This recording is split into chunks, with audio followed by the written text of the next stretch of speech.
أعوذ بالله من الشيطان الرجيم.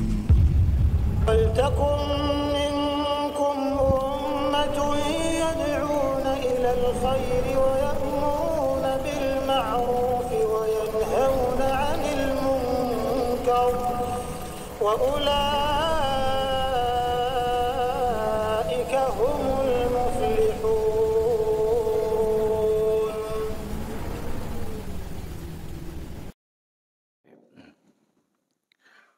Bismillah. Alhamdulillah. Alhamdulillahi hamdan katsira thayyiban mubarakan fih. Mubarakan alaih.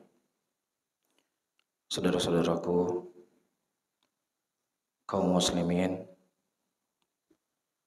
dan kaum muslimat rahimani wa rahimakumullah. Rasulullah sallallahu alaihi wasallam menyebutkan di dalam hadisnya, la yashkurullah man la yashkurun nas. Tidaklah seseorang itu dikatakan bersyukur kepada Allah siapa yang tidak bersyukur kepada manusia. Oleh karena itu kami ingin menghaturkan terima kasih jazakallahu khairan kepada DKM Masjid atau imam masjid yang telah memberikan kepada kami kesempatan untuk menyampaikan kajian di malam hari ini. Mudah-mudahan apa yang mereka lakukan mendapatkan kemuliaan dan keutamaan yang dikhabarkan oleh Nabi sallallahu alaihi wasallam, man dalla ala khairin falau ajru fa'ilih. Barang siapa yang seseorang menunjuki sebuah jalan kebaikan, maka dia akan mendapatkan pahala kebaikan tersebut. Amin ya rabbal alamin. Ketika kita berbicara tentang nikmat Allah, maka nikmat Allah tidak hanya terbatas dengan harta, tidak hanya terbatas dengan kekayaan, bukan pula terbatas sesuatu yang sifatnya kesehatan. Tetapi di antara nikmat yang Allah Subhanahu wa taala anugerahkan kepada hamba-hambanya, Allah menjadikan musim-musim ibadah, yang mana setiap musim itu ada ibadah-ibadah yang dikhususkan dan ada fadilah-fadilah tersendiri. Karena memang sifatnya manusia itu sifat yang cepat bosan, cepat jenuh, ya cepat dia meninggalkan kebajikan. Makanya Allah Subhanahu wa taala menjadikan pahala-pahala yang khusus di waktu-waktu yang khusus daripada ibadah itu sendiri. Dan tidak hanya Allah Subhanahu wa taala menjadikan ibadah-ibadah yang khusus, Allah Subhanahu wa taala sebagai bentuk kasih sayang kepada hamba-hambanya, Allah menjadikan ibadah itu sesuatu yang menyenangkan. Ibadah itu sesuatu yang mengasyikkan. Ibadah itu sesuatu yang dirindukan. Siapa yang sudah pernah berangkat haji? Ya, tidak ada malam yang paling indah yang dirasakan oleh seorang muslim, seorang muslimah, kecuali di malam Muzdalifah. Dia tidur di atas tikar, di atas kain ihramnya, di atas jalan aspal, tetapi lebih indah dari orang-orang yang tidur di kasur yang empuk di hotel bintang 7. Kenapa? Itulah nikmat yang Allah berikan kepada orang-orang yang beriman. Begitu juga para hadirin dan hadirat, kita anggap gelas yang saya pegang ini adalah teh manis dingin. Teh manis dingin itu tidak akan berasa lezat kecuali orang-orang yang mereka menunggu untuk berbuka puasa. 5 menit sebelum muadzin mengumandangkan adzan, kita melihat teh manis dingin di depan meja kita. Kemudian kita minum teh manis dingin itu, subhanallah, lezatnya luar biasa. Makanya para hadirin dan hadirat, dalam waktu 1 tahun itu ada 12 bulan. Di antara 12 bulan yang kita jalani hidup kita, kapan yang paling indah dalam 11 bulan, dalam 12 bulan tersebut? Ketenangan, kenyamanan. Ya, pekerjaan kita tidak ada bedanya, sama seperti bulan-bulan itu dengan bulan yang lain, kerjaannya kita sama. Penghasilannya sama. Ya, tetapi pengeluaran kita di bulan itu secara finansial itu jauh lebih besar daripada bulan-bulan yang lainnya. Akan tetapi kita merasakan keindahan hidup kita di bulan tersebut. Bulan apa? Bulan Ramadan. Terlebih di 10 akhir bulan Ramadan. Terkhusus di malam-malam ganjil bulan Ramadan. Inilah malam-malam yang indah untuk kehidupan seorang muslim. Padahal sebentar lagi Ramadan, sebentar lagi Lebaran. Dia harus membeli baju dari anak yang pertama sampai anak yang paling terakhir. Dia harus menyediakan makanan yang gajinya sama seperti gaji bulan-bulan yang lainnya. Yang pekerjaannya sama seperti pekerjaan di bulan-bulan yang lainnya. Masalah yang dihadapi sama seperti bulan-bulan yang lainnya. Tetapi kenapa dia lebih tegar di bulan tersebut? Tapi kenapa dia lebih bersabar di bulan tersebut? Tapi kenapa dia lebih mendapatkan ketenangan di bulan tersebut? Karena pada bulan itu seorang mukmin dia mengikat kehidupannya dengan ketaatan kepada Allah Subhanahu wa taala. Karena di bulan itu dia tidak lepas dari Al-Quran. Karena di bulan itu dia tidak pernah meninggalkan sholat malam. Karena di bulan itu dia menjadikan zikir adalah sesuatu nafkah, sesuatu kekuatan yang dia jadikan sebagai benteng dalam kehidupannya. Berarti para hadirin dan hadirat, kenikmatan yang paling besar dari apa yang telah saya simpulkan tadi, ketika seseorang itu bisa merasakan manisnya iman, ketika seseorang bisa merasakan lezatnya ketika dekat dengan Allah Subhanahu wa taala. Makanya para ulama mereka menjelaskan dan menerangkan bahwasannya orang-orang kafir sebahagia apapun hidup yang dia jalani di dunia ini sebenarnya sedang diadab oleh Allah. Dia sedang diadab oleh Allah. Sebahagia apapun hidupnya, sebanyak apapun hartanya, setenaran apapun dia, tetap dia orang yang sedang diadab oleh Allah. Kenapa? Karena dia tidak merasakan bagaimana indahnya ruku dan sujud kepada Allah. Dia tidak bisa merasakan keheningan ketika seseorang bermunajat kepada Allah.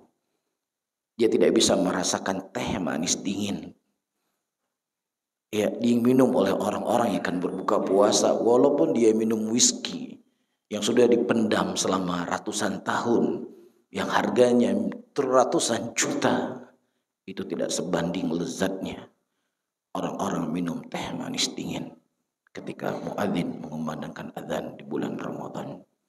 Oleh karena itu para hadirin, ketika Allah Subhanahu wa taala mengatakan ayat di dalam Al-Qur'an, wa in ta'uddu ni'matallahi la tuhsuha. Kalau seandainya engkau hendak menghitung nikmat Allah, engkau tidak akan bisa menghitungnya. Ayat ini sifatnya mutlak. Apakah kepada orang kaya, apakah orang miskin, orang yang paling kere pun, tetap nikmat yang Allah berikan kepadanya tidak akan bisa dia hitung. Ayat ini bukan hanya Allah turunkan hanya kepada orang kaya. Orang kaya nikmatnya nggak bisa dihitung. Orang miskin nikmatnya bisa hitung, tidak. Ayatnya sifatnya mutlak. Siapa saja di antara manusia yang tinggal di muka bumi ini, dia mendapatkan nikmat sekecil apapun nikmat yang dipandang oleh manusia, kecil. Tapi sebenarnya itu merupakan nikmat yang tidak akan bisa terbayarkan dan tidak bisa dihitung. Para hadirin dan hadirat rahimani wa rahimakumullah. Antum pernah sakit gigi? Atau pernah nggak gigi antum dicopot? Ternyata satu potong gigi, satu gigi butir kelereng butir. Kalau gigi apa? Sepotong gigi. Nanti dia pikir kue lagi. Al-muhim satu gigi. Ya, itu dibuat gigi palsu yang ditanam itu mungkin harganya puluhan juta. Mungkin sampai 25 juta satu gigi. Itu pun nggak sama dengan gigi asli. Ini gigi saja kita sudah nggak bisa hitung besarnya manfaat gigi dan mahalnya gigi tadi. Ya, maka seorang yang beriman kepada Allah Subhanahu wa taala adalah orang-orang yang selalu akan melihat sekecil apapun nikmat yang Allah titipkan kepadanya, itu adalah sesuatu hal yang besar dalam kehidupannya. Karena disitulah dia akan mendapatkan kebahagiaan ke dalam kehidupan. Kenapa orang hari ini nggak bahagia? Kenapa orang hari ini selalu merasa kurang? Padahal dia sudah makan sehari 3 kali. Saking banyaknya makanan yang dia makan, itu kena kolesterol, asam urat, darah manis. Tapi dia selalu merasa kurang. Kenapa? Karena dia terlalu tersibukkan melihat kenikmatan yang Allah berikan kepada orang lain. Dan dia buta nikmat yang Allah Subhanahu wa taala berikan kepadanya. Sehingga dia selalu merasa kurang. Dia selalu merasa Allah nggak adil untuk saya dan seterusnya. Oleh karena itu, para hadirin dan hadirat yang dimuliakan oleh Allah, siapa yang seseorang ingin mendapatkan kebahagiaan di dunia ini, tidak ada cara, tidak ada jalan kecuali dengan dia mendekatkan dirinya kepada Allah Subhanahu wa taala dengan ketaatan. Nah, dari hal munasabah yang saya sebutkan, apa sisi keterkaitannya dengan bulan Al-Muharram? Tentunya ada sisi keterkaitan yang sangat jelas. Ya, di mana bulan ini adalah bulan yang Allah Subhanahu wa taala menghasung kita untuk beribadah. Sebagaimana Allah dan Rasulnya menghasung kita untuk beribadah di bulan-bulan yang lainnya, di bulan Ramadan, juga di bulan Muharram. Ada hal-hal yang perlu untuk dikedepankan oleh seorang muslim, bukan untuk Allah. Allah gak butuh dengan ibadah kita. Allah gak butuh dengan bacaan Al-Qurannya kita. Allah tetap akan mulia apakah Allah itu diibadahi atau Allah tidak diibadahi. Allah tetap mulia walaupun seluruh manusia di muka bumi ini kufur kepada Allah. Tetapi ketika seseorang itu beribadah kepada Allah, kembali nikmat, kenyamanan itu kepada dirinya sendiri. Dan sebelum kita berbicara jauh tentang Muharram, ada baiknya kita ingin mengetahui sejarah awal dihitungnya bulan Muharram itu adalah bulan yang pertama dalam Islam. Kenapa nggak disebut bulan Ramadan saja? Karena bulan Ramadan telah bulan diturunkan Al-Quran. Atau kenapa nggak disebut bulan Dzulhijjah saja? Karena bulan Dzulhijjah adalah bulan di mana di situ ada haji, ada hari raya kurban. Ya, atau kenapa tidak disebut bulan Syawal saja? Karena bulan Syawal ada hari raya Idul Fitri. Nah, ini sejarah yang ingin kita ketahui. Kenapa awal bulan di dalam Islam itu adalah bulan Al-Muharram. Disebutkan pada tahun ketiga ataukah pada tahun keempat Hijriyah atau pada tahun keempat min khilafati Umar, ya, pada pemerintahan Umar bin Khattab radhiyallahu taala anhu, kataba ilaihi Abu Musa al-Asy'ari radhiyallahu taala anhu. Pada waktu itu Abu Musa al-Asy'ari mengirim surat kepada Umar bin Khattab, annahu yatina minka kutubun laisa laha tarikhun. Wahai Umar, telah datang kepada kami tulisan surat-suratmu dan tidak ada penanggalan pada surat tersebut. Jadi kita nggak tahu mana surat yang lebih awal, mana surat yang di akhir, mana perintah yang kamu sebutkan, mana mungkin perintah yang sudah dilarang. Karena apa? Karena suratnya nggak ada penanggalannya. Taib, ini asal muasalnya. Adapun hitungan bulan dalam Islam selama 12 bulan itu sudah disebutkan oleh Allah dalam Al-Quran. Inna iddatash syuhuri indallah 12 syahran fi kitabillah. Bahwasanya hitungan, ya, bulan di dalam Islam itu 12 bulan dalam kitabnya Allah. Itu sudah tercatat. Tetapi bulan apa yang menjadi bulan yang pertama? Ya, ini sejarah yang ingin kita baca. Baik. Fajama Umaru radhiyallahu taala anhu as-sahabata radhiyallahu anhum fastasharahum. Kemudian Umar bin Khattab mengumpulkan para sahabatnya dan kemudian beliau mengajak mereka bermusyawarah.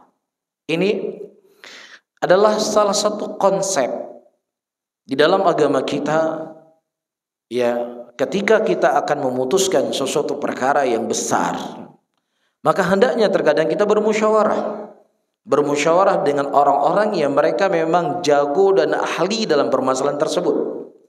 Walaupun terkadang itu istri kita sendiri. Ya, kalau memang dia punya keahlian, ya, dan sebagai bentuk kita memuliakan dia sebagai istri kita, kita ajak bermusyawarah. Bahkan Nabi kita Muhammad sallallahu alaihi wasallam sebagai seorang nabi dan rasul, kekasihnya Allah, diturunkan kepadanya wahyu, maka tetapi beliau terkadang bermusyawarah dengan istri beliau. Ada yang tahu nggak kira-kira di momen apa Rasulullah pernah bermusyawarah dengan istrinya dan kemudian saran istrinya itu dijadikan sebagai keputusan oleh Nabi sallallahu alaihi wasallam? Masalah besar. Ya sudah, saya kasih kuncinya. Rasulullah pada waktu itu beliau bermusyawarah dengan Ummu Salamah. Masalah apa? Kunci kedua. Ketika Rasulullah sallallahu alaihi wasallam dihadang oleh orang musyrikin di Hudaybiyah dan kemudian beliau tidak diberikan izin oleh orang musyrikin untuk masuk kota Mekah. Belum nampak juga. Belum kelihatan hilalnya. Nah, pada waktu itu para hadirin dan hadirat yang dimuliakan oleh Allah, Rasulullah sallallahu alaihi wasallam beliau sudah mengambil miqat di Dzulhulaifah. Orang yang mereka sudah mengambil miqat untuk niat haji ataukah niat umroh, maka wajib bagi dia untuk menyempurnakan manasiknya. Tetapi kalau seandainya ada sesuatu penghalang yang kemudian dia tidak bisa menyempurnakan manasiknya, dia harus membayar dam. Kan begitu? Dia harus membayar dam dan dia harus mencukur rambutnya. Dan Nabi SAW ketika memang kondisi pada waktu itu beliau tidak bisa menyempurnakan manasiknya karena musyrikin menghadang beliau untuk masuk ke kota Mekah, dan kemudian dibuatlah perjanjian Hudaybiyah yang berarti Nabi akan pulang ke kota Madinah. Dan kemudian Rasulullah SAW memerintahkan para sahabatnya untuk mencukur rambut mereka dan menyembelih hewan-hewan sembelihan hadyunya mereka. Ya, kemudian sebagian para sahabat Rasulullah tidak langsung menjalankan apa yang diperintahkan oleh Nabi. Bukan mereka bengal, bukan mereka ingin menolak perintah Nabi, tetapi mereka berharap agar Nabi SAW bisa mengubah keputusannya dan kita bisa masuk ke kota Mekah. Siapa yang nggak rindu dengan kota Mekah? Pertama, kampung halamannya mereka. Mereka sudah berjalan berhari-hari. Atau bisa bayangkan bagaimana rindunya mereka dengan kota Mekah. Kampung halaman mereka, di situ ada rumahnya Allah. Tiba-tiba yang mana Ka'bah itu ibaratnya sudah kecium di hidungnya, mereka harus kembali. Berat ini. Jamaah umroh saja kadang-kadang sudah berada di Mekah, kunci kamar terlambat diberikan, kadang sudah emosi. Lah ini antum bisa bayangkan, berjalan sudah berhari-hari. Berhari-hari sudah berjalan. Mekah ibaratnya berguling-guling sampai dia ke Mekah. Tapi nggak boleh masuk. Ya, jadi antum punya gambaran kan kenapa mereka nggak melakukannya. Ya, kemudian Rasulullah SAW menjumpai Ummu Salamah radhiyallahu taala anha, istri Bang Ribo pada waktu itu. Kemudian Ummu Salamah menyarankan kepada Rasulullah agar Nabi mempraktekkan itu di depan sahabatnya. Ya, jadi Rasulullah mencukur rambut beliau di depan sahabatnya dan menyembelih hewan sembelihan tersebut di depan sahabatnya. Insya Allah mereka akan ikut. Itu sarannya Ummu Salamah radhiyallahu taala anha, dan kemudian dipraktekkan oleh Nabi SAW, dan kemudian ternyata apa? Diikuti oleh para sahabat yang lainnya. Bermusyawarah dengan siapa? Dengan istri. Ini Nabi. Antum pernah nggak musyawarah sama istri? Hah? Enggak, saya nggak bermusyawarah Ustaz. Saya menunggu keputusan istri. Beda kan? Beda nggak musyawarah dengan keputusan? Kalau bermusyawarah kan bisa beradu argumentasi. Enggak, kalau ini enggak. Saya nggak ada argumentasi. Istri bilang A. Istri bilang B. Istri bilang C. Ini nggak benar seperti ini. Ya, ini nggak benar. Suami itu adalah pemimpin dalam rumah tangga. Baik, kemudian faqala ba'duhum, sebagian para sahabat mereka memberikan saran. Apa sarannya mereka? Arrihu kama tuarrikhul farsu bimulukiha. Ya, berilah penanggalan seperti penanggalannya orang-orang Fars kepada raja-rajanya mereka. Wallahu a'lam bishawab, saya enggak tahu bagaimana bentuk mereka menghitungnya. Ya, tetapi para sahabat Rasulullah Sallallahu Alaihi Wasallam pada waktu itu menyarankan sebagaimana penyaranan orang Fars dan juga orang Rum. Disarankan oleh sebagian para sahabat. Fakarihu dzalika aidan, dan sebagian para sahabat yang lainnya nggak suka. Kenapa kita harus mengikuti mereka? Kenapa kita harus mengikuti orang kafir? Nam, faqala ba'duhum, kemudian sebagian mereka menyarankan Arrikhu min maulidin Nabi sallallahu alaihi wasallam. Ya, kita buat penanggalan pertama dalam Islam adalah hari lahirnya Nabi Muhammad sallallahu alaihi wasallam. Itu saran sebagian sahabat. Wa qala akharun, sebagian sahabat mengatakan kita buat tanggal hari di mana diutusnya Nabi Muhammad sallallahu alaihi wasallam sebagai rasul. Itu saran yang kedua. Wa qala akharun min hijratihi. Kita tulis penanggalan pertama dalam Islam adalah dimulai dengan hijrahnya Nabi sallallahu alaihi wasallam. Ada berapa pendapat? 3 pendapat para sahabat pada waktu itu. Yang pertama adalah hari lahirnya Rasulullah, yang kedua adalah hari diutusnya Nabi, dan yang ketiga adalah hari berhijrahnya Rasulullah sallallahu alaihi wasallam. Faqala Umar radhiyallahu taala anhu. Kemudian Umar bin Khattab sebagai pemberi keputusan. Ya, walaupun beliau mengajak bermusyawarah sahabatnya, tapi keputusannya ada di tangannya beliau. Beliau berkata, al-hijratu farraqat bainal haqqi wal batil. Hijrah itu adalah membedakan mana yang hak dan mana yang batil. Itu argumentasinya Umar bin Khattab. Fa'arriqu biha. Kemudian dijadikanlah hijrah Nabi sallallahu alaihi wasallam dari Mekah menuju Madinah sebagai hitungan penanggalan pertama di dalam Islam. Jadi ketika Rasulullah berangkat dari Mekah menuju Madinah untuk berhijrah, itu dihitung sebagai tanggal 1 Hijriah. Baik, sekarang tahun berapa? 1445 Hijriah. Alhamdulillah. Faraqu hijrah wattafaqu ala dhalik. Sepakat mereka. Jadi kita hitung hijrah pertama kali adalah hari hijrahnya Nabi sallallahu alaihi wasallam. Tsumma tashawwaru. Kemudian mereka bermusyawarah min ayyi syahrin yakunu ibtida'us sanah. Ya, kemudian mereka bermusyawarah lagi, ya, bulan apa yang kita jadikan sebagai bulan yang pertama dalam 1 tahun tadi. Nah, sebagian mereka mengatakan bulan Ramadan. Kenapa? Lianna syahra alladzi unzila fil Qur'an. Karena bulan Ramadan adalah bulan di mana Allah Subhanahu wa taala menurunkan Al-Qur'an. Sebagian lagi mengatakan Rabiul Awal, dikarenakan bulan di mana qadiman fi Nabi sallallahu alaihi wasallam muhajiran. Ya, bulan Rabiul Awal saja. Karena pada bulan itu Nabi sallallahu alaihi wasallam beliau berhijrah dari kota Mekah menuju Madinah. Wakhtara Umar wa Uthman wa Ali radhiyallahu anhum. Kemudian Umar, Uthman dan Ali radhiyallahu taala anhum memilih ayyakuna minal Muharram. Jadi mereka memilih bulan yang pertama dalam Islam adalah bulan Muharram. Lianna syahrun haramun. Dikarenakan itu adalah bulan yang diharamkan, yang dijaga, yang dimuliakan oleh Allah Subhanahu wa taala. Baik, inilah sejarah yang disebutkan oleh para ulama, para hadirin dan hadirat yang dimuliakan oleh Allah. Penanggalan awal di dalam Islam itu dihitung dari hijrahnya Rasulullah, dan awal bulannya adalah bulan Muharram.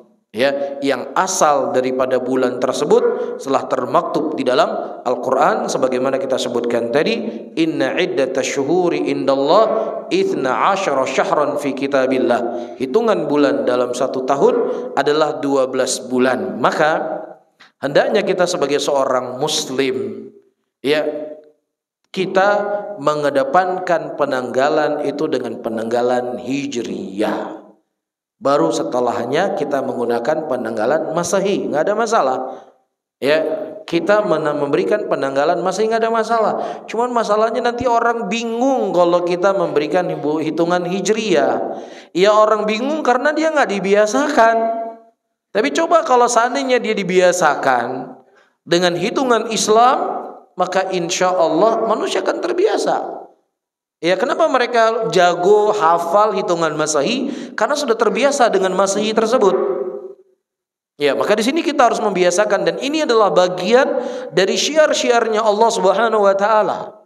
Ya, penanggalan itulah perkara yang penting di dalam ibadahnya seorang muslim. Dihitung di situ bulan Ramadan, dihitung di situ Syawal, dihitung di situ bulan Dzulqa'dah, dihitung di situ kapan berlebaran dan seterusnya. Ya, begitu juga wanita-wanita yang haid, dia dihitung berapa hari dia sudah haid, batas akhir dia dianggap suci. Begitu juga dengan nifas, berapa hari hitungan nifas yang dia kemudian bisa dianggap sebagai suci. Ya, maka itu adalah berputar dengan hari-hari dan bulan-bulan yang telah ditentukan oleh Allah Subhanahu wa taala. Iya, dan kan tapi sama saja penanggalan. Oh, beda. Iya, kenapa saya katakan beda? Di dalam hitungan Masehi, mereka mengenal adanya tanggal 28 dalam satu bulan, ada yang 31 hari dalam bulan mereka. Adapun dalam hitungan Hijriyah, tidak ada dalam hitungan Hijriyah hitungan 28 hari dan tidak ada 31 hari. Rasulullah sallallahu alaihi wasallam menyebutkan dalam hadisnya bahwasanya hitungan hari dalam satu bulan hakadha wa hakadha wa hakadha, kata Rasulullah sallallahu alaihi wasallam. Disebutkan dalam Sahih Muslim, kata Rasulullah tidak bisa berhitung. Rasulullah tidak bisa berhitung. Makanya beliau mengatakan hakadha. Berapa ini? Wa hakadha berapa? Wa hakadha berapa? 30. Dalam riwayat yang lain Rasulullah sallallahu alaihi wasallam menutup jari beliau hakadha wa hakadha wa hakadha. Berarti 29 hari. Ya, maka ketika misalnya antum berpergian dari satu negeri ke negeri yang lainnya, yang mana terjadi perbedaan waktu berlebaran, ketika dihitung-hitung puasa saya 28 hari. Padahal antum nggak pernah bolong puasanya. Tapi dihitung-hitung puasanya berapa hari? 28 hari. Wajib nggak dia mengqadha puasanya? Wajib dia qadha. Loh, gimana saya qadha? Saya kan nggak ada pernah tinggal puasa. Saya selalu puasa. Ya, tadi saya di Amerika, kemudian saya pindah ke Australia, saya ke Indonesia, nggak pernah saya bertinggal puasa. Iya, cuman masalahnya dalam hitungan dalam bulan itu 29 hari atau 30 hari. Allah Subhanahu wa taala mewajibkan kita berpuasa berapa lama? 1 bulan. Kutiba alaikumusiyam kama kutiba alal ladzina min qablikum la'allakum tattaqun. Allah wajibkan kita berpuasa di bulan Ramadan. Nah, hitungan bulan dalam Islam berapa hari?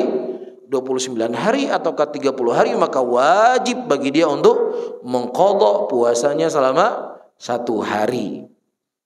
Ya, wajib dia mengqadha puasanya selama berapa? 1 hari. Karena dia baru berpuasa 28 hari. Jelas ya? Baik. Jadi ini penting. Bukan tidak penting. Kemudian selanjutnya, para hadirin dan hadirat, pembahasan yang ingin kita bahas adalah fadlu syahrillahi al-muharram. Kemuliaan bulan Allah Subhanahu wa taala yang Muharram.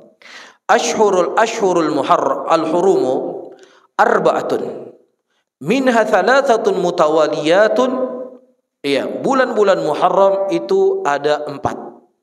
Dan 3 bulan itu mutawaliyat. 3 bulan itu beriringan. Apa saja bulan Muharram? Dzulqa'dah, Dzulhijjah, Muharram, Rajab. Baik, jadi dari 4 bulan Muharram ini, para hadirin dan hadirat yang dimuliakan oleh Allah Subhanahu wa taala, 3 bulan dia beriringan. Apa itu 3 bulan beriringan? Bulan Dzulqa'dah, bulan Dzulhijjah, dan bulan Muharram. Dzulqa'dah, Dzulhijjah, Muharram. Bulan Dzulqa'dah bulan berapa itu? Bulan keberapa bulan Dzulqa'dah? Bulan ke-11. Bulan Dzulhijjah bulan ke-12. Bulan Syawal 9, 10. Bulan 10. Bulan Muharram bulan 1. Taib. Wa syahrun mufradun, dan bulan yang dia bersendirian. Wa Rajabu alladzi baina Jumadi wa Sya'ban. Ya, yang mana bulan Rajab itu antara bulan Jumadi dengan bulan Sya'ban. Di tengah-tengahnya namanya bulan Rajab. Jadi saya ulangi kembali, ada 4 bulan Muharram di dalam Islam. Yang pertama bulan Dzulqa'dah, yang kedua bulan Dzulhijjah, yang ketiga bulan Muharram, yang keempat adalah bulan Rajab. Sedikit sejarah para hadirin dan hadirat yang dimuliakan oleh Allah, kita ketahui bahwasanya bulan Muharram adalah bulan yang dimana dilarang untuk berperang. Dilarang untuk berperang. Dan korban yang pertama kali jatuh pada waktu itu dari kalangan musyrikin, ya, dibunuh oleh sahabat Rasulullah sallallahu alaihi wasallam terjadi di bulan Muharram. Sehingga beritanya pada waktu itu viral. Apa juga kalian orang Islam katanya memuliakan bulan haram tidak boleh berperang, tapi kalian membunuh, ya, masyarakat dari kalangan kami di bulan Muharram tersebut. Ya, nah ini terjadi para hadirin. Kita ketahui para muslimin ketika diusir oleh orang-orang musyrikin pada waktu itu, ya, dari Mekah, yang mana musyrikin itu kafirnya kafir apa? Kafir apa orang musyrikin di zaman Nabi pada waktu itu? Kafir harbi, karena mereka memerangi Rasulullah. Mereka mengusir Nabi dari negeri-negeri mereka. La yanhaakumullahu 'anil ladzi lam yuqatilukum fid din wa lam yukhrijukum min diyarikum an tabarruhum wa tuqsitu ilaihim. Allah memberikan kaidah. Allah Subhanahu wa taala tidak pernah melarang kalian untuk berbuat adil, berbuat baik kepada orang-orang yang tidak pernah mengusir kalian, tidak pernah memerangi kalian. Berarti orang-orang kafir yang memerangi kalian, yang mengusir kalian dari negeri-negeri kalian, mereka adalah kafir harbi yang boleh kalian perangi. Iya, tetapi di awal-awal hijrahnya Nabi sallallahu alaihi wasallam, Rasulullah sallallahu alaihi wasallam dilarang oleh Allah Subhanahu wa taala untuk mengangkat senjata kepada musyrikin, walaupun mereka kafirnya kafir harbi pada waktu itu. Iya. Kemudian Rasulullah sallallahu alaihi wasallam mengutus pasukan. Yang pasukan diutus oleh Nabi bukan pasukan perang. Tapi Rasulullah sallallahu alaihi wasallam mengirim pasukan memata-matai musyrikin dari kafir harbi ini. Yang kemudian di sekitaran kota Mekah, di Taif, ada tempat namanya Nakhlah. Sebuah tempat yang bernama Nakhlah. Dan disitulah kemudian sebagian para sahabat Rasulullah menangkap siapa? Ya, para pedagang dari kalangan musyrikin. Sehingga pada waktu itu mereka berijtihad, ini kalau seandainya kita nggak habisi mereka, kalau seandainya kita tidak membunuh mereka sekarang ini, maka akan menjadi hal yang jelek akan terjadi. Akhirnya mereka berijtihad dan membunuhlah musyrikin di bulan Muharram pada waktu, atau bulan Muharram pada waktu itu. Sehingga terjadilah isu-isu yang saya sebutkan tadi. Kemudian dia terdengar sampai ke telinga Nabi Muhammad sallallahu alaihi wasallam, dan kemudian Allah Subhanahu wa taala menurunkan ayat dalam Al-Qur'an. Yang mana Allah Subhanahu wa taala menyebutkan bahwasannya i'tida, permusuhan, kezaliman orang-orang musyrikin, ya, di dalam memerangi dan mengusir muslimin itu jauh lebih zalim, jauh lebih jelek daripada apa yang dilakukan oleh sebagian muslimin yang waktu itu membunuh pedagang-pedagang musyrikin Arab pada waktu itu. Nah, di sini para hadirin dan hadirat perlu untuk mengetahui mereka kafirnya kafir harbi karena mereka telah memerangi muslimin. Makanya ketika Allah Subhanahu wa taala pertama kali menurunkan ayat bolehnya mereka berjihad, yaitu perang Badar, itu bahagianya luar biasa para sahabat Nabi. Ya, lebih bahagia daripada antum yang penat bekerja dari hari Sabtu ke hari Sabtu, dari Senin ke Senin. Ya, belum lagi di jalanan setiap hari, mungkin antum perjalanan ke kantor 5 jam pulang pergi. Ya, tiba-tiba lagi penat-penatnya kerjaan, banyak-banyaknya kerjaan, dikasih voucher untuk berliburan ke tempat yang antum mimpikan, gratis. Antum bisa bayangkan bagaimana bahagianya? Bisa bayangkan bagaimana bahagianya? Dikasih uang jalan lagi, gaji tetap berjalan. Bisa bayangkan bagaimana bahagianya? Kebahagiaan antum di tengah kesibukan antum diberikan waktu untuk berlibur. Wallahi para sahabat lebih bahagia ketika Allah Subhanahu wa taala menurunkan ayat untuk mereka berjihad di jalan Allah. Ya, jadi sesuatu yang kita nggak suka, sesuatu yang kita takut, sesuatu yang kita benci, tapi itulah yang dirindukan oleh para sahabat Nabi Muhammad sallallahu alaihi wasallam untuk menegakkan kalimat Allah Subhanahu wa taala. Baik, kita fokus pada pembahasan kita. Kemudian para hadirin, wa min ashhuril hurum syahrullahil muharram, dan daripada bulan-bulan hurum, bulan-bulan yang diharamkan adalah bulan Allah yang muharram. Wa qad syarafa Allah taala wa faddalahu wa adafahu an-nabiy sallallahu alaihi wasallam ila Allah wa 'azzamahu. Iya, dan bulan-bulan, dan Allah Subhanahu wa taala telah memuliakan bulan tersebut dan telah mengagungkan bulan tersebut. Bahkan Nabi Muhammad sallallahu alaihi wasallam mengidhafahkan bulan tersebut kepada Allah. Syahrullah, bulannya Allah. Di sini ada kaidah sedikit yang perlu kita ketahui para hadirin dan hadirat, ya, karena antum para penuntut ilmu yang sudah terbiasa dengan pelajaran-pelajaran kitab, ya. Jadi ketika ada sesuatu yang diidhafahkan kepada Allah, ada sesuatu yang disandarkan kepada Allah, kapan sesuatu itu adalah bagian daripada sifat Allah, kapan sesuatu itu bukan bagian dari sifat Allah. Ini dibahas oleh para ulama dalam kitab apa? Dalam kitab akidah. Ya, ketika disebut yadullah, tangannya Allah. Disebut baitullah, rumahnya Allah. Kalau yadullah itu dimaksudkan itu adalah sifatnya Allah. Adapun baitullah itu adalah makhluknya Allah, bukan sifatnya Allah. Loh, gimana kita bisa bedakan? Nanti ada saifullah, ada arsyullah, ya, nanti ada lagi apa? Malaikatullah, ada lagi apa? Ainullah. Nah, bagaimana kita membedakannya? Para ulama menerangkan dan menjelaskan, kalau seandainya sesuatu yang disandarkan kepada Allah yang dia bisa berdiri sendiri, ya, maka itu idhofatil makhluk ila khaliqihi.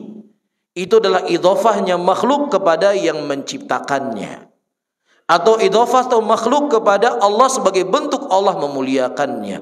Ka'bah berdiri sendiri atau tidak? Berdiri sendiri. Nabi Allah, Nabi berdiri sendiri atau tidak? Dia berdiri sendiri.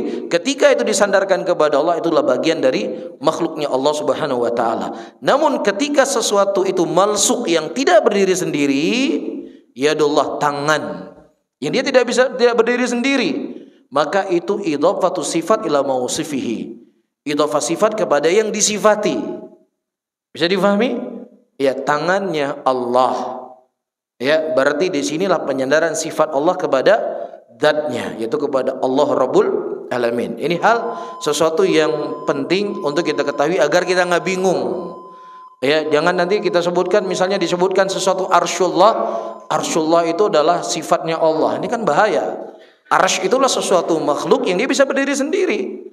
Berarti ketika dia berdiri sendiri didhafahkan kepada Allah adalah apa? Idhafatul makhluk ila khaliqihi. Idhafah makhluk kepada zat yang menciptakannya. Baik ya.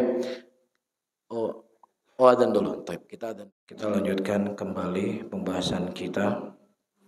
Tadi kita menyebutkan keutamaan bulan Allah yang Muharram.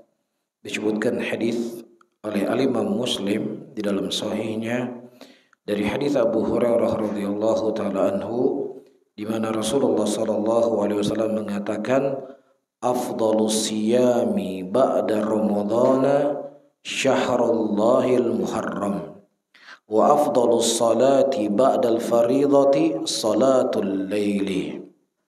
Kata Nabi sallallahu alaihi wasallam, seutama-utamanya puasa yang dilakukan oleh seseorang setelah bulan Ramadan adalah berpuasa di bulan Allah yang Muharram.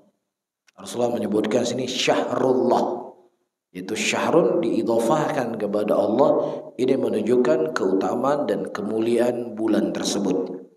Ya, jadi berpuasa di bulan Muharram ini adalah ibadah yang paling mulia setelah bulan Ramadan.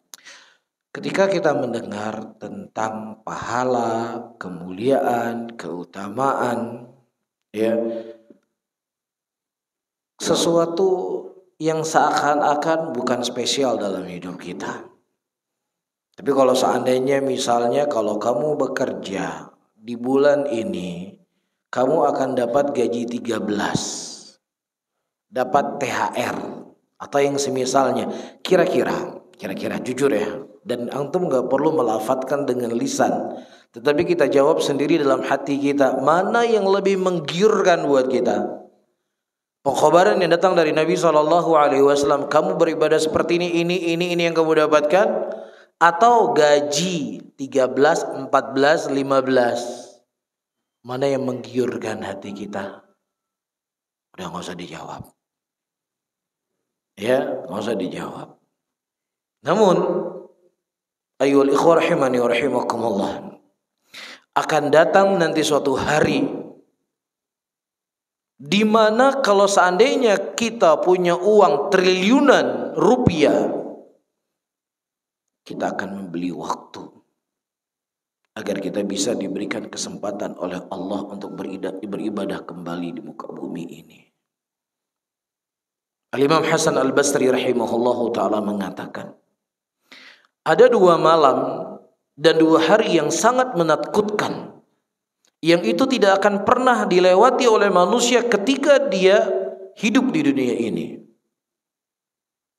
2 malam tersebut adalah malam pertama dia dalam kuburnya, dan malam di mana besok adalah kiamat. Adapun hari di mana dia menunggu apakah Allah Subhanahu wa taala akan memberikan catatan amalannya di sebelah kanan ataukah amalannya di sebelah kiri.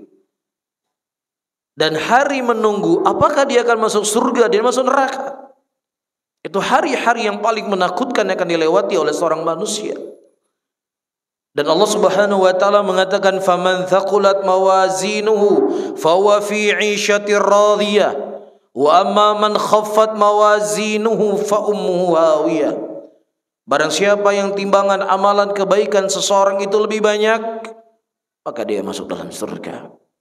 Tapi kalau seandainya justru amalan kejelekannya yang lebih mendominasi, maka tempatnya neraka. Ketika ditimbang, ternyata amalan kejelekannya itu lebih banyak sedikit saja daripada amalan kebajikannya. Kalau seandainya dia sempat beristighfar, kalau seandainya ada satu pahala yang tercatat di dalam amalan kebajikannya, maka niscaya dia akan selamat dari neraka dan akan masuk ke dalam surganya Allah Subhanahu wa taala. Disitulah kita akan sadar akan besarnya pahala.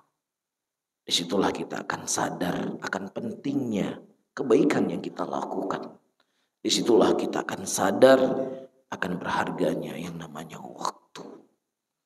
Nah, sebelum itu terjadi para hadirin dan hadirat, hendaknya seorang muslim dia bahagia, dia senang, dia merasakan bagaimana besarnya kasih sayang Allah Subhanahu wa taala kepada saya. Ya, dengan beribadah, ibadah yang ringan, tetapi Allah Subhanahu wa taala memberikan kebaikan kepada saya begitu banyak. Kenapa hanya pemberian manusia yang selalu kita kenang? Kenapa pemberian secuil dari pemberian manusia selalu kita anggap ini sebuah sesuatu yang sangat istimewa? Padahal pemberian manusia itu sebenarnya adalah pemberian Allah yang Allah titipkan kepadanya. Tapi kenapa sesuatu yang dikhabarkan oleh Allah dan Rasulnya, yang itu janji tidak akan pernah meleset, yang itu janji yang terbaik untuk kita, tetapi kita tidak pernah menganggap itu besar dalam hati kita? Ini menunjukkan ada yang salah dalam hati kita. Ada yang salah kita dengan Allah Subhanahu wa taala. Berbeda dengan kondisi para sahabat Rasulullah sallallahu alaihi wasallam. Mereka enggak pernah sedih, mereka enggak pernah gelisah, mereka enggak pernah dongkol ketika ada yang mengalahkan mereka dalam urusan dunia mereka. Enggak pernah mereka dongkol. Tapi mereka akan menjadi sedih, mereka akan menjadi galau, mereka akan menjadi tidak tenang ketika ada orang yang mengalahkan mereka dalam urusan akhirat mereka. Itu yang selalu menjadi beban hidup mereka. Makanya pernah suatu saat Umar bin Khattab radhiyallahu taala anhu berkata, pada hari ini aku akan mengalahkan Abu Bakar As-Siddiq radhiyallahu taala anhu. Dengan cara apa? Ya, beliau mengeluarkan setengah harta beliau di jalan Allah Subhanahu wa taala. Kalah Abu Bakar hari ini, kalah. Gak tanggung-tanggung loh. Hartanya setengah dikeluarkan. Tapi subhanallah, justru Abu Bakar memberikan seluruh harta yang dia punya, yang dia tinggalkan cuma Allah dan Rasulnya untuk dirinya dan keluarganya. Begitu juga orang-orang yang fakir. Ketika mereka tidak mampu untuk bersedekah, di malam hari mereka menangis, ya Allah, tidak ada yang bisa kami berikan kepada Nabi kami, ya Allah. Tidak ada yang bisa kami berikan kepada Nabi kami dari harta kami, kami orang fakir, ya Allah. Itu yang membuat mereka sedih. Karena mereka tidak bisa berlomba-lomba dalam kebajikan.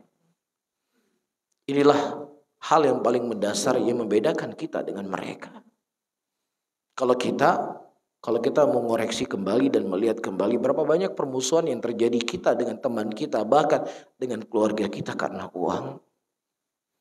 Tetapi di mulut kita dunia itu hina.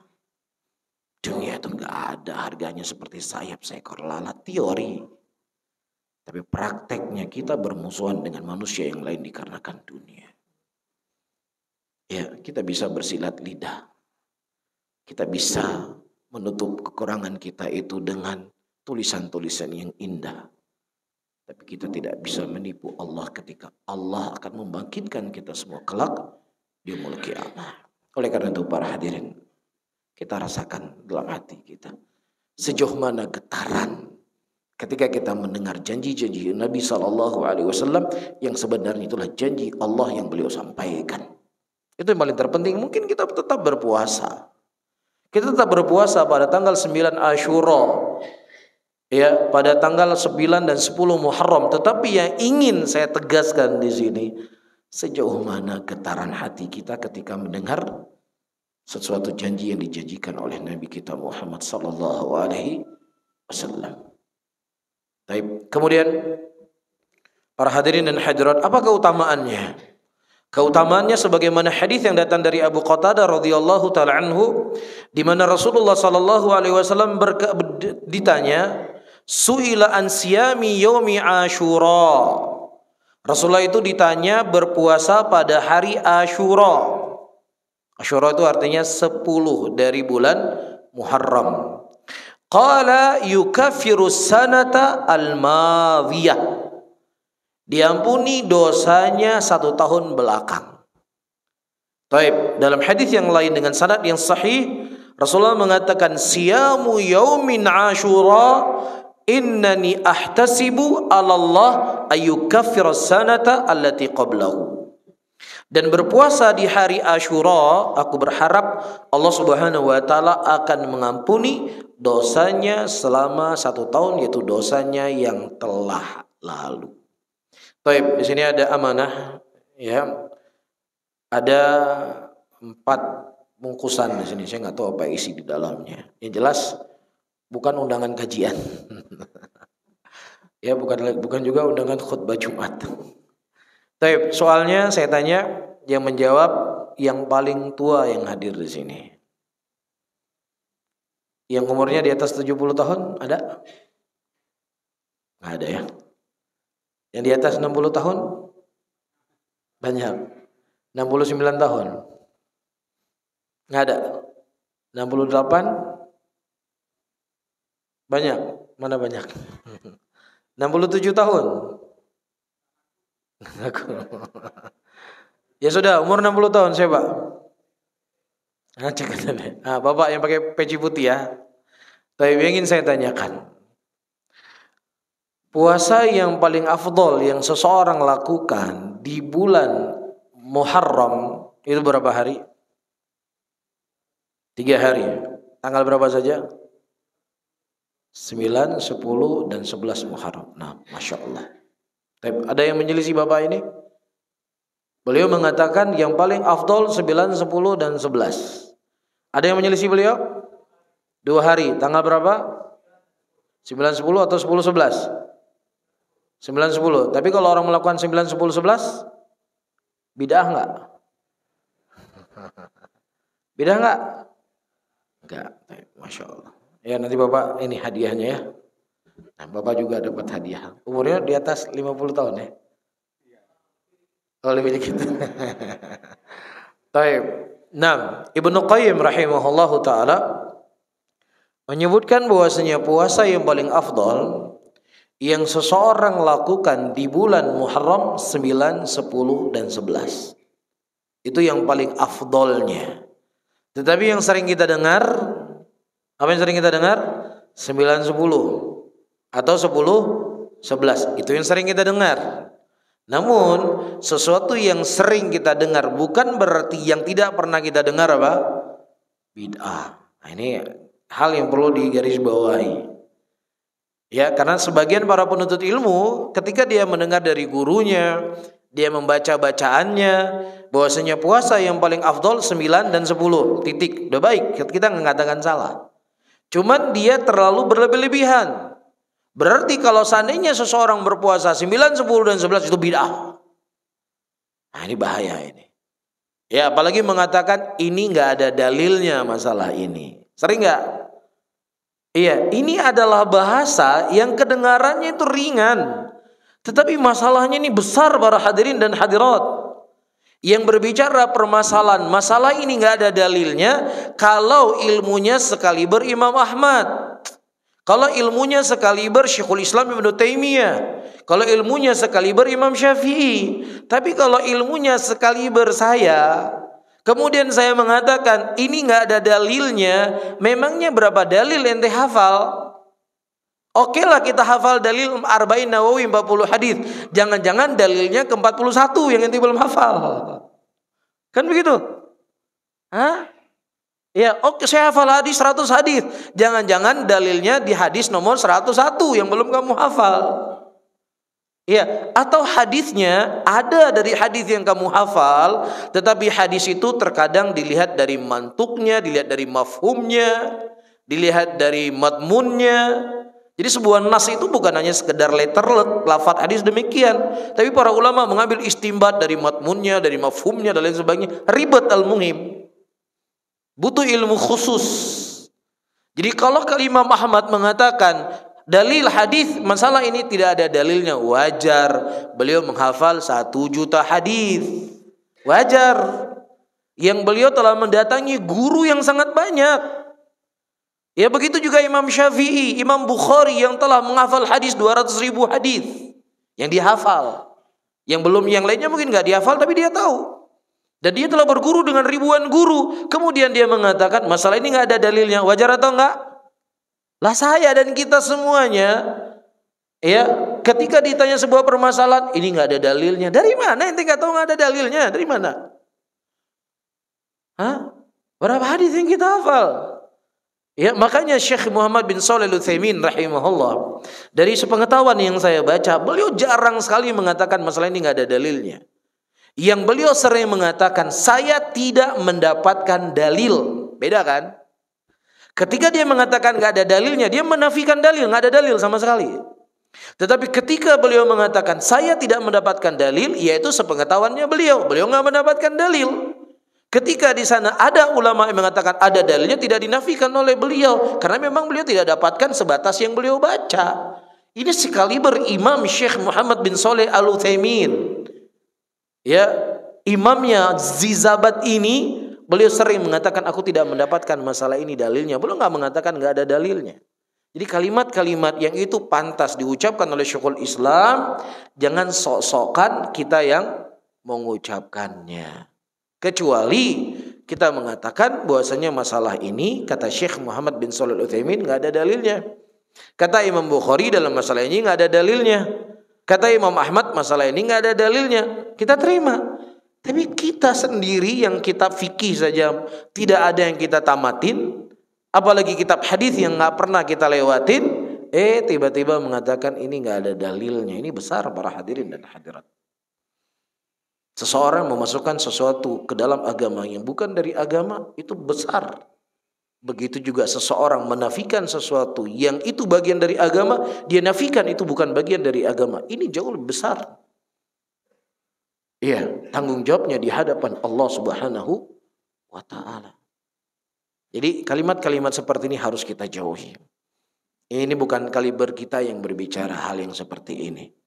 Ya boleh kita berbicara kalau kita nukilkan. Disebutkan hadis, dihasankan oleh sebagian para ulama hadis, dan itu menjadi madhab dalam Syafi'iyah, dan juga disebutkan oleh Al-Imam Nawawi bahwasanya Rasulullah sallallahu alaihi wasallam memerintahkan kita berpuasa 1 hari sebelumnya dan 1 hari setelahnya. Berarti 1 hari sebelum tanggal 10, tanggal 9, dan 1 hari setelah tanggalnya adalah tanggal 11. Dan ini adalah puasa yang paling afdol yang seseorang melakukan di bulan Muharram 9, 10, dan 11. Tapi kalau dia melakukan pada tanggal 9 dan 10 nggak ada masalah. Ya, dia melakukan 9 dan 10 tidak ada masalah, atau 10 dan 11, atau dia hanya sempat melakukan tanggal 10, tidak dipermasalahkan. Cuman yang paling afdol 9, 10 dan 11. Kedua, pelajaran yang bisa kita petik para hadirin dan hadirat yang dimuliakan oleh Allah. Puasa Asyura adalah puasa yang dilakukan oleh orang-orang Yahudi, di mana mereka memperingati hari dibebaskannya Bani Israel dari kukungan Fir'aun pada waktu itu. Allah Subhanahu wa ta'ala membinasakan Fir'aun. Kemudian hari binasanya Fir'aun mereka berpuasa pada tanggal 10. Dan Nabi SAW mengatakan kepada mereka, ya kita lebih berhak kepada Musa dibandingkan mereka. Sehingga Nabi SAW berpuasa pada tanggal 10, ya karena hari dibebaskannya Musa dan Bani Israel dari Fir'aun. Nah, puasanya Bani Israel pada waktu itu adalah ibadah kepada Allah. Iya, ketaatan yang dengannya tidak ada unsur yang diharamkan, apalagi unsur kekufuran di dalamnya.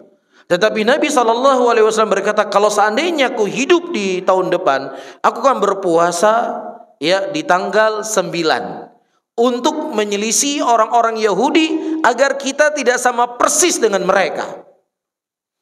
Padahal itu ibadah. Tidak ada unsur kekufurannya, tidak ada unsur kesyirikannya. Lah apalagi kalau seandainya itu merupakan ritual orang-orang kafir yang di dalamnya ada unsur yang diharamkan, ada unsur kekufuran, ada unsur kesyirikan. Apakah akan mungkin dilegalkan oleh Nabi SAW? Apakah akan mungkin kita dibolehkan oleh Rasulullah? Sesuatu yang ada unsur ibadah pun gak boleh persis sama kita dengan mereka.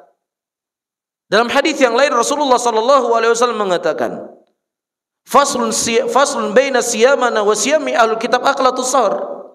Perbedaan puasa kita dengan puasa mereka dengan makan sahur. Mereka berpuasa adalah ibadah kepada Allah, kita berpuasa juga ibadah kepada Allah. Namun nggak boleh sama persis, yang walaupun itu adalah ibadah yang mereka lakukan.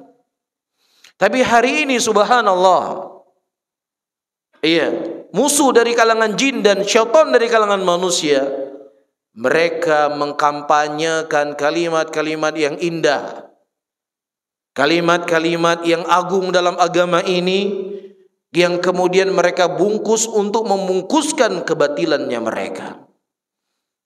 Capek mereka, lelah mereka memikirkan bagaimana supaya kita sesat. Antum jangan berpikir mereka santai-santai. Antum jangan berpikir mereka tidak berkorban, mereka berkorban. Mereka capek, mereka lelah sebagaimana lelahnya kita untuk mempertahankan agama ini. Allah Subhanahu wa taala mengatakan dalam ayatnya, "In takunu ta'lamuna fa innahum ya'lamuna kama ta'lamun." Kalau seandainya kalian merasa sakit, kalian merasa capek, kalian merasa lelah di dalam berpegang di atas agama ini, ketahuilah mereka juga capek, mereka juga lelah sebagaimana lelahnya kalian. Capek mereka. Tetapi tarjuna minallah ma la yarjun. Kalian mengharap sesuatu dari Allah sementara mereka tidak berharap apapun. Yang ingin saya sampaikan di sini para hadirin, mereka berusaha memproklamirkan, mempromosikan Islam rahmatan lil alamin. Tidak ada yang salah dengan slogan ini. Wa ma arsalnaka illa rahmatan lil alamin. Tidaklah diutus engkau ya Muhammad kecuali sebagai rahmat bagi seluruh alam semesta ini. Tetapi apa yang mereka inginkan dengan Islam rahmatan lil alamin adalah Islam yang tidak menyalahkan amalan orang, tidak menyalahkan keyakinan orang, tidak menyalahkan apapun agamamu. Mereka adalah hambanya Allah, mereka adalah ciptaannya Allah, mereka adalah makhluk Allah, mereka adalah manusia, sehingga pantas untuk mereka kita berikan apa yang kita berikan kepada umat Islam. Itulah Islam yang rahmatan lil alamin. Dan subhanallah, begitu banyak korban yang berjatuhan ketika mereka membungkus sebuah kebatilan dengan kalimat-kalimat yang indah. Padahal Rasulullah, tokoh yang menjadi pelapor rahmatan lil alamin, ya, beliau memproklamirkan di depan orang-orang Yahud, memproklamirkan di depan orang-orang musyrikin, qul ta'alau ila kalimatin sawa bainana wa bainakum alla na'budu illallah wa la nusyrika bi syai'a wa la yattakhidha ba'duna ba'dan arbaban min dunillah. Ini rahmatan lil alamin yang diseru oleh Nabi Muhammad sallallahu alaihi wasallam. Katakanlah Muhammad kepada mereka Abu Lahab, Abu Jahal, "Qul ta'alau, ayo kita kembali kepada satu kalimat antara kalian dengan kami. Kita tidak beribadah kecuali hanya kepada Allah. Kita tidak menyekutukan Allah dengan sesuatu apapun, dan kita tidak menjadikan sesembahan yang disembah selain Allah Subhanahu wa taala." Bahkan ketika orang-orang musyrikin tidak bisa menghentikan dakwah Nabi Muhammad sallallahu alaihi wasallam, ya, setelah mereka menawarkan apapun yang ingin mereka berikan kepada Nabi, Nabi menolaknya. Akhirnya mereka menawarkan Islam rahmatan lil alamin, versinya manusia-manusia hari ini. Wahai Muhammad, mulai sekarang kita berdamai saja. Ya, kita ingin mempraktekkan Islam yang rahmatan lil alamin. Tahun ini kita menyembah Tuhanmu, tahun depan kita menyembah Tuhan kami. Apa yang dikomentari oleh Allah Subhanahu wa taala? Afa ghairallahi ta'muruni a'budu ayyuhal jahilun? Katakanlah Muhammad kepada orang-orang yang mereka menyeru kepada Islam yang rahmatan lil alamin. Ini dengan bahasa saya. Apakah kepada selain Allah kalian beribadah, wahai orang-orang jahil, wahai orang-orang bodoh? Itu bahasa yang dibahasakan oleh Allah di dalam Al-Quranul Karim. Ya, nah oleh karena itu para hadirin, ini memberikan pelajaran kepada kita. Mereka itu capek memikirkan agar kita bisa sesat. Kita juga harus capek, kita juga harus lelah untuk mempertahankan akidah kita.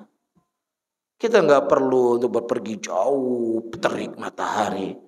Antum duduk di masjid yang Masya Allah AC-nya itu lebih dingin daripada puncak. Iya, ambalnya tebal. Ya, dapat amplop lagi. Tapi masih malas kita mempertahankannya. Iya, masih malas kita duduk di majelis ilmu. Maka hal-hal yang seperti ini harus kita perbaiki agar kita bisa selamat, agar kita bisa sukses, agar kita bisa berkumpul dengan Nabi kita Muhammad sallallahu alaihi wasallam di dalam surganya Allah Subhanahu wa taala. Kemudian para hadirin dan hadirat yang dimuliakan oleh Allah, di antara hal yang disebutkan di sini wajibnya untuk kita bertobat kepada Allah dari dosa-dosa besar. Ya, waraddi hukukil ibad, dan kita mengembalikan yang itu adalah hak-haknya hamba. Iya, ya, kita lari dari hutang. Memang walaupun kita belum mampu membayar hutang, kita sampaikan, mohon maaf akhi, saya maaf sekali, saya memang belum punya uang. Terus terang itu baik. As-sarah rohah. Iya, saya nggak punya apa-apa. Kamu bunuh saya. Saya nggak punya uang memang. Selesai kan? Daripada kita tutup HP, kesana kemari, nggak bisa ke masjid, nggak bisa taklim. Ini kalau saya taklim, ketemu dia nih, gimana saya ditagih hutang. Akhirnya nggak pernah taklim. Ya sudah ngomong terus terang, saya memang nggak punya uang. Ya, kalau memang kamu ingin tetap saya bayar hutang, kasih saya kerja sama kamu. Selesai kan? Selesai nggak kira-kira? Selesai sudah. Ya, kita bisa kajian lagi, bisa taklim lagi. Saya ingat sekali guru saya, Syekh Muhammad bin Abdul Wahab. ketika beliau memberikan nasihat, 10 nasihat kepada para penuntut ilmu. Poin yang pertama, para penuntut ilmu harus menjauhi hutang, kata beliau. Karena di antara hal yang paling besar yang memalingkan seseorang menuntut ilmu adalah banyaknya hutang. Baik, ya, jadi yang berupa hak manusia kita kembalikan, minta maaf. Apakah itu hutang? Apakah kita pernah menggibahi orang atau lain sebagainya? Kita minta maaf. Ya, terlebih kepada orang tua kita. Kemudian yang terakhir, para hadirin dan hadirat, banyak sekali bid'ah-bid'ah yang terjadi di bulan Muharram ini. Iya. Di antara yang cukup populer adalah bid'ah niyahahnya orang-orang Syiah. Jadi orang Syiah di bulan Muharram mereka melakukan niyahah. Adapun orang-orang Nasibiyah di bulan Muharram ini mereka adalah bahagia, senang. Siapa itu Nasibiyah? Nasibiyah adalah kelompok yang mereka membenci ahlul baitnya Rasulullah sallallahu alaihi wasallam. Jadi hari meninggalnya Husain radhiyallahu taala anhu itu sebagai hari raya buat mereka. Adapun orang-orang Syiah, mereka menjadikan hari meninggalnya Husain itu sebagai alasan, sebagai tameng, sebagai jalan untuk mencela dan mengkafirkan ahlus sunnah, untuk mengkafirkan orang-orang yang tidak sejalan dan berjalan dengan mereka. Dan demikian seterusnya ahlul batil. Dari masa ke masa mereka akan mencari celah bagaimana supaya mereka bisa menghantam ahlus sunnah. Kalau seandainya mereka tidak mendapatkan dalil untuk menghantam ahlus sunnah, mereka akan buat dalil palsu yang kemudian disitulah mereka membangun al-wala wal bara. Di antara hadis, sebelum saya sebutkan sedikit tentang hari Asyura, sebuah hadis yang dibuat oleh orang Syiah ketika Rasulullah sallallahu alaihi wasallam pulang dari Hajjatul Wada, tiba-tiba turun malaikat Jibril. Dan malaikat Jibril tersebut berkata kepada Muhammad, "Ya Muhammad, Allah Subhanahu wa taala berpesan kepada engkau, setelah engkau tiba di kota Madinah, sampaikanlah yang berhak menjadi khalifah setelah meninggal engkau adalah Ali bin Abi Thalib." Kemudian Rasulullah berkata, "Wahai Jibril, wahai akhi Jibril, sampaikan udzur saya kepada Allah. Karena sahabat saya ini gak suka sama Ali. Dan saya khawatir mereka akan mendolimi saya." Subhanallah. Nampak palsunya. Nampak bohongnya. Kemudian malaikat Jibril naik ke langit meminta udzur kepada Allah Subhanahu wa taala, dan singkat cerita Allah menurunkan ayat, "Ya ayyuhar rasul, balligh ma unzila ilaika min rabbik, fa in lam tafal fama ballagta risalatah." Dicampur dengan ayat. Wahai Rasul, sampaikanlah apa yang diturunkan oleh Allah Subhanahu wa taala kepadamu. Kalau engkau tidak menyampaikan, engkau tidak menyampaikan risalahmu. Maksudnya kalau engkau tidak menyampaikan Ali sebagai khalifah setelah meninggalnya engkau, maka engkau tidak menyampaikan risalah kenabianmu. Ayat Al-Quran dicampur dengan cerita palsu. Iya. Kemudian Rasulullah kembali ke kota Madinah dan beliau menyampaikan khutbah bahwasanya yang menjadi khalifah setelah meninggal beliau adalah Ali bin Abi Thalib. Baik, apakah berhenti sampai di sini? Belum. Ini baru muqaddimah. Iya, setelah meninggal Rasulullah sallallahu alaihi wasallam, siapa yang menjadi khalifah? Abu Bakar Siddiq radhiyallahu taala anhu menjadi khalifah. Kemudian Umar bin Khattab, kemudian Utsman bin Affan, kemudian Ali bin Abi Thalib. Berarti Abu Bakar As-Siddiq telah berkhianat kepada Allah, telah berkhianat kepada Rasul sallallahu alaihi wasallam. Dan apa hukumnya orang telah berkhianat kepada Allah dan Rasulnya? Apa hukumnya? Kafir. Berkhianat kepada Allah, berkhianat kepada Rasul. Dan seluruh sahabat-sahabat Rasulullah yang mereka membaiat Abu Bakar sebagai khalifah dan mengangkat beliau sebagai pemimpin, berarti mereka semua juga ikut berkhianat. Sebagaimana berkhianatnya Abu Bakar Siddiq, berarti hukumnya sama, mereka kafir. Dan seluruh muslimin yang mereka menjadikan Abu Bakar Siddiq sebagai khalifah, berarti kita juga ikut berserikat untuk berkhianat dengan Allah dan Rasulnya. Demikianlah metode dan cara mereka mengkafirkan muslimin. Siapa saja di antara kita yang tidak mengikuti alanya mereka dalam mencintai ahlul baitnya Rasulullah sallallahu alaihi wasallam. Siapa yang tidak mencintai ahlul bait, kami mengatakan Husain sebagai pemimpin pemuda dalam surga. Kami mengatakan bahwasanya Fatimah adalah pemimpin wanita nanti dalam surganya Allah. Kami meyakini Ali adalah 4 khulafa ar-rasyidin Rasulullah yang sudah dijamin masuk surga. Pujian sanjungan kita sanjungkan kepada Ali, kepada Husain, kepada Hasan, kepada Fatimah, itu tidak cukup. Karena sebenarnya mereka bukan mengajak kita untuk mencintai ahlul bait. Itu cuma sekedar tameng. Tetapi mereka ingin mengajak kita untuk mengkafirkan Abu Bakar, mengkafirkan Umar, mengkafirkan Utsman, mengkafirkan Aisyah, mengkafirkan sahabat Rasulullah sallallahu alaihi wasallam. Itu yang mereka inginkan dari kita. Anda sampai mengeluarkan darah memuji Husain, enggak kami terima pujian kalian, sampai kalian mengkafirkan Abu Bakar dan Umar. Itu yang mereka inginkan dari kita. Iya. Mereka bukan orang-orang yang mencintai ahlul bait. Itu sebagai tameng untuk menipu orang-orang yang lemah dari kalangan muslimin. Kalau mereka mencintai ahlul bait, pasti mereka akan mencintai orang-orang yang dicintai oleh ahlul baitnya Rasul sallallahu alaihi wasallam. Kalau kita membaca sejarah, ya, Ali bin Abi Thalib punya anak yang diberi nama Umar. Bahkan mereka mendatangi Zainal Abidin. Di antara hal yang mereka tuntut kepada Zaid al-Abidin, yang itulah imam 12-nya mereka, versinya Syiah. Dan versinya kita adalah Ahlul Bait. Nya Rasulullah sallallahu alaihi wasallam imam yang mulia. Tapi bukan dengan versi yang difahami oleh Syiah. Mereka mendatangi Zainal Abidin dan meminta kepada Zainal Abidin untuk berlepas diri dari Abu Bakar dan Umar. Dan Zainal Abidin enggan untuk berlepas diri dari Abu Bakar dan Umar, dan semenjak itulah mereka dikatakan Rafidhah. Kenapa? Karena mereka telah durhaka kepada Zainal Abidin. Bahkan Ali bin Abi Thalib sendiri yang berkata, humur rijal wa laysu birrijal. Mereka laki-laki, sebenarnya mereka bukan laki-laki.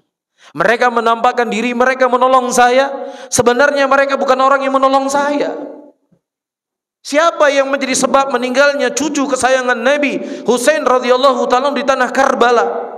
Itu ada campur tangan orang-orang Syiah yang memang dari masa ke masa mereka para pengkhianat. Ya, ketika Muawiyah radhiyallahu ta'ala anhu menjadi khalifah pada waktu itu, ya, atau anaknya Muawiyah jadi khalifah, yang kemudian orang-orang dari Kufah mengirim surat kepada Husain radhiyallahu ta'ala anhu. Mereka ingin membaiat Husain dan mereka tidak ingin Yazid bin Muawiyah untuk menjadi pemimpin pada waktu itu.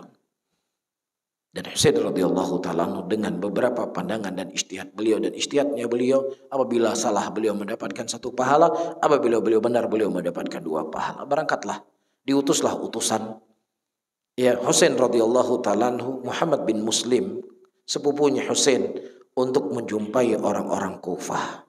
Apakah benar bahwasannya mereka akan membaiat kepada Husain dan mereka tidak mau menerima Yazid bin Muawiyah? Kemudian sampai mereka ke Kufah. Nah, Muhammad bin Muslim mendapatkan, iya, orang-orang Kufah mereka ingin membaiat kepada Yazid bin Muawiyah, membaiat kepada Husain radhiyallahu ta'ala anhu, dan mereka tidak akan pernah membaiat kepada Yazid bin Muawiyah. Singkat cerita, Yazid bin Muawiyah pada waktu itu mengetahui bahwasannya di daerah kekuasaannya ada pemimpin yang dibaiat selain dari beliau. Akhirnya dia mengirim pasukan dan kemudian ditangkaplah Muhammad bin Muslim pada waktu itu. Dan Muhammad bin Muslim sebelum dia dibunuh, dia meminta izin untuk mengirim surat kepada Husain radhiyallahu ta'ala anhu agar Husain tidak berangkat ke Karbala, tidak berangkat ke Kufah, karena mereka telah berkhianat kepada siapa? Kepada Muhammad bin Muslim pada waktu itu. Muhammad bin Muslim, para hadirin dan hadirat yang dimuliakan oleh Allah, dia bersama dengan orang-orang yang ingin membela Husain yang jumlahnya ribuan orang pada waktu itu. Dan kemudian dengan taktik gubernurnya Yazid bin Muawiyah mendatangi orang-orang Syiah yang ingin membela Husain radhiyallahu ta'ala anhu yang tadinya berkumpul ribuan orang. Ketika menjelang maghrib, Muhammad bin Muslim ditinggal sendiri. Mereka pulang. Karena ditakut-takutin. Ada yang diberikan uang, ada yang ditakut-takutin. Akhirnya mereka pulang semua. Tadinya mengirim surat. Ayo Husain, kami siap membela kalian. Ayo Husain, kami siap membaiat engkau. Tapi diancam oleh pasukan Yazid bin Muawiyah, bubar semua barisan. Tinggal Muhammad bin Muslim dan ditangkap dan kemudian dibunuh. Dia mengirim surat kepada Husain radhiyallahu taala anhu. Qadarullah, surat itu baru diterima oleh Husain dalam perjalanan Husain tiba ke tanah Karbala. Singkat cerita, boleh dibunuhlah di tanah Karbala tersebut oleh pengkhianat yang itu bukan perintah dari Yazid bin Muawiyah. Ini yang ingin saya sampaikan. Orang-orang Syiah, walaupun mereka tidak terlibat secara langsung, tapi mereka telah berkhianat kepada Husain radhiyallahu taala anhu wa ardhahu. Jelas para hadirin, dan yang menjadi pertanyaan kita, kenapa orang-orang Syiah mereka memukul diri-diri mereka hari meninggalnya Husain, sementara Ali bin Abi Thalib itu lebih mulia dibandingkan Husain, tapi mereka tidak memperingati hari wafatnya Ali, padahal Ali meninggal juga dalam keadaan syahid. Taib, apa menjadi sebabnya? Karena hakikat yang seperti saya sebutkan tadi, mereka tidak mencintai Ahlul Bait. Iya, tetapi mereka memperingati itu semuanya untuk sebagai jembatan mencela apa? Ahlus Sunnah. Dan yang kedua, Husain radhiyallahu taala anhu punya istri yang istrinya Husain adalah dari Kufah pada waktu itu. Karena ada garis keturunan yang sama dengan mereka, disitulah kemudian mereka menganggung-anggungkan Husain radhiyallahu taala anhu wa ila dar Husain.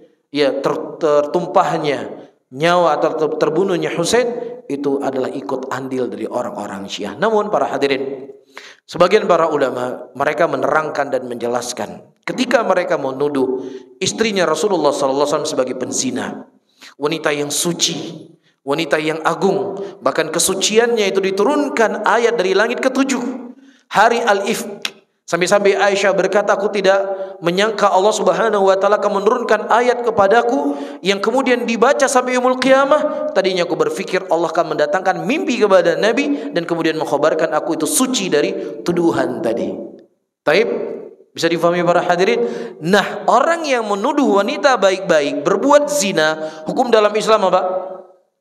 Dicambuk. Walladzina yarmunal muhsanat tsumma lam yatu bi arba'ati syuhada fajliduhum 80 jaldah. Orang-orang yang menuduh wanita baik-baik untuk berbuat zina dan dia tidak bisa mendatangkan 4 saksi, maka dicambuk dengan berapa kali?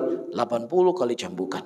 Allah Subhanahu wa taala, kata para ulama, membela wanita yang suci ini, istri Nabi Muhammad sallallahu alaihi wasallam, dari mulut-mulut kotor orang-orang Syiah dengan mereka memukul badan-badan mereka sendiri pada tanggal 10 Asyura sebagai hukum had yang Allah tegakkan kepada mereka karena menuduh ibunya kita sebagai seorang wanita pelacur.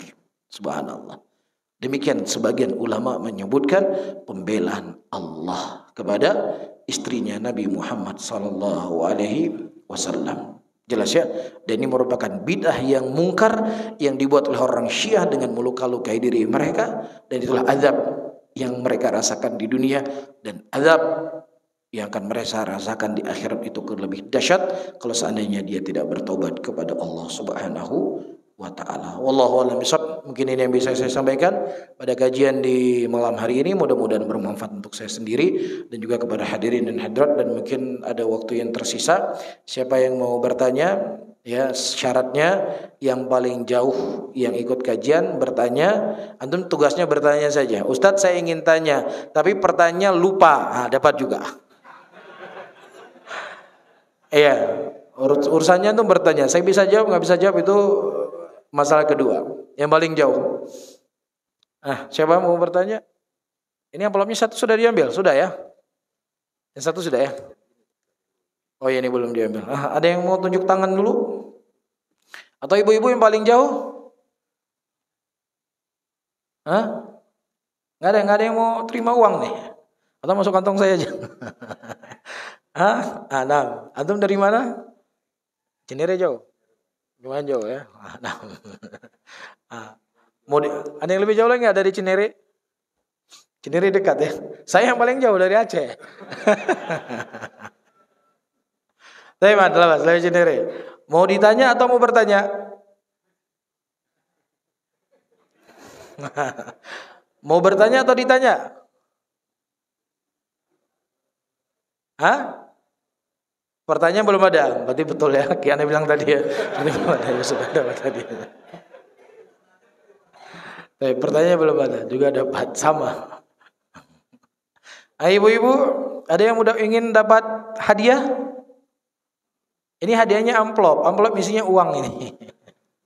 Syekhuna Syekh Mukbil rahimahullah itu sering beliau bagi-bagi uang di majelis beliau. Ini ambil 1.000 real, ini 1.000 real, bukan 1.000 real Saudi ya, 1.000 real Yamani. Ya siapa jawab dikasih uang sama Syekh. Nah ibu-ibu ada yang mau bertanya? Saya bukan ingin ditanya ya, tapi saya ingin menjalankan amanahnya panitia. Taib memberi hadiah. Yaudah ini kalau nggak ada hadiahnya kepada yang punya pertanyaan ini. Bagaimana cara agar kata pahala itu sangat saya butuhkan, sangat saya inginkan untuk bekal saya di akhirat, agar saya semangat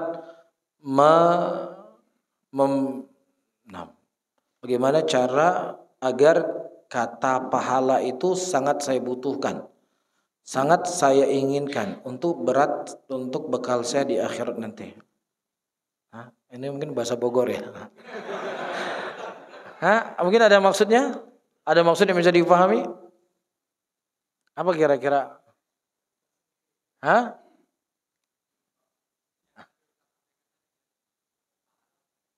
Oh, bagaimana agar pahala itu bisa meresap dalam hati kita? Masya Allah. Udah saya ngomong, saya nggak paham ya. Tapi para hadirin dan hadirat yang dimuliakan oleh Allah. Yang pertama, kita mesti membersihkan hati kita, membersihkan jiwa kita. Karena para ulama mengatakan hati itu bagaikan fisik. Ketika badan kita sakit, selezat apapun makanan yang dihidangkan kepada kita, itu berasa tidak enak. Selezat apapun. Ya, apa makanan yang paling enak di Bogor ini? Banyak. Apa makanan yang paling lezat di Bogor? Sate kambing, soto kuning. Sakit dihidangkan soto kuning yang paling lezat yang ada di kota Bogor ini. Dia makan nggak? Makan nggak dia? Dia nggak makan, pahit. Ya, kenapa pas saya sehat nggak dikasih ini? Pas saya sakit dikasih makanan ini, kan begitu? Nah begitu juga hati. Iya, ketika hati kita sakit, iya, ditawarkan kepada sesuatu yang itu kebaikannya lebih banyak dan lebih lama berupa akhirat. Ya, tidak ada hal yang bergeming yang kita inginkan atau ada sesuatu yang bergetar dalam hati kita. Itu sebabnya. Ya, maka disinilah kita harus membersihkan hati kita. Bagaimana cara kita membersihkan hati kita? Berdoa kepada Allah. Ya muqallibal qulub tsabbit qalbi ala dinik. Waidat yang membolak-balik hati manusia, kokohkan aku di atas agamamu. Begitu juga doa yang dipanjatkan oleh Nabi yang Rasul membacanya sebelum beliau salam dalam solat beliau. Dalam solat, beliau sedang beribadah, sedang melakukan ketaatan kepada Allah dan menutup ketaatannya kepada Allah yang beliau baca. Allahumma a'inni ala dzikrika wa syukrika wa husnu ibadatik. Ya Allah, bantu aku ya Allah, tolong aku ya Allah untuk bisa berzikir kepadamu, untuk bisa bersyukur kepadamu, dan bisa menyebut nama engkau dan bisa beribadah kepada engkau dengan cara yang baik. Beliau sedang beribadah, sedang khusyuk-khusyuknya salat, tapi itu yang beliau minta kepada Allah karena beliau sadar, ya, beliau sebagai manusia yang lemah di hadapan Allah Subhanahu wa taala, yang butuh kepada pertolongan Allah. Ini yang harus selalu kita basahi lisan kita. Kemudian yang kedua, para hadirin dan hadirat, ya, kita harus lebih banyak membaca sirah-sirah kehidupan para sahabat Rasulullah sallallahu alaihi wasallam. Allah menyebutkan ayat dalam Al-Qur'an, wa kullan naqussu 'alaika min amba'ir rasul ma nuthabbitu bihi fuadak. Demikianlah kami kisahkan kepada engkau ya Muhammad dari kisah-kisah para nabi dan rasul yang dengannya kami ingin mengokohkan hatimu. Dengan apa Allah mengokohkan hati Rasulullah? Dengan kisah-kisah yang Allah ceritakan dalam Al-Quran. Karena kalau seandainya kita mengandalkan ibadah kita, mengandalkan amalan kita, kita seakan-akan merasa sudah seperti Abu Bakar As-Siddiq. Kita merasa kaum wanita seperti Aisyah radhiyallahu taala anha. Karena kita melihat kiri kanan tetangga kita, jangankan sholat 5 waktu, Jumat aja mereka nggak datang. Kita akan merasa puas dengan apa yang kita punya, sehingga kita nggak butuh kepada hal yang lainnya. Maka banyak membaca sirah dari kehidupan para nabi dan rasul, kehidupan orang soleh, kehidupan para sahabat. Di situ kita akan sadar bahwasanya kita itu sangat jauh dari apa? Ya, dari standar yang dikatakan sebagai seorang muslim. Ya, dan kemudian yang ketiga, kita sering menghisap diri kita. Kenapa ya? Saya semakin bertambah umur, ya, jenggot saya semakin putih, fisik saya semakin lemah, tetapi keinginan untuk akhirat kok semakin memudar. Berarti ada yang salah dengan hidup saya, ada yang keliru dengan hati saya, ada yang salah antara hubungan saya dengan Allah. Ketika kita menyadari ada kekurangan ini pada diri kita, maka akan ada usaha untuk kita memperbaiki diri.